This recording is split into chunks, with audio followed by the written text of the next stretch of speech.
జగత్ అంటే ఏమిటి? జాయతి గచ్చతి ఇది జగత్. అలా వచ్చి ఇలా పోతూ ఉంటుంది. స్థిరంగా ఏదీ ఉండదు. అస్థిరమైనది, సుస్థిరము కానిది, నిలకడ లేనిది, నిలవకుండా కదిలిపోయేది అయిన చైతన్యమే ఆధారంగా కలిగి మన ఎదుట భాషించేది జగత్. ఎప్పుడూ మారుతూ ఉంటుంది.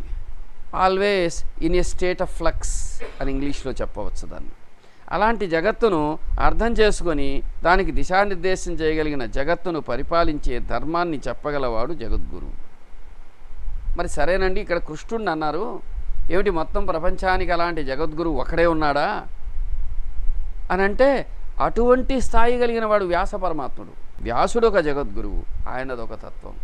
కృష్ణుడు ఒక జగద్గురువు, ఈయనదొక పద్ధతి. వాళ్ళిద్దరిలో తేడా ఉందా? లేదు లేదు. వాళ్ళ బోధ యొక్క పరిణతిలో, మానవ అవగాహనలో తేడాలు కనిపించవచ్చు, కానీ అంతరంగంలో తేడాలు ఉండజాలవు. అందుచేత వ్యాసుడు అలాంటి జగద్గురువు. అందుకనే వ్యాస జయంతిని వ్యాస పూర్ణిమగా జరుపుకోమని షిరిడీ సాయిబాబా ప్రత్యేకంగా చెప్పారు. ఎందుకంటే కృష్ణుడు ఎంతటి జగద్గురువు, అందుకు ఆయన భగవద్గీతను చెప్పాడు. ఇక్కడ ఈయన ఎంతటి జగద్గురువు గనక గురు పూర్ణిమ చేసుకోమని ప్రత్యేకంగా ఈ కాలపు యుగావతారమైనటువంటి దత్తాత్రేయ ప్రభువైన ఆధ్యాత్మిక మహానుభావుడైనటువంటి గురుదేవుడైన షిరిడీ సాయిబాబా చెప్పటం విశేషం.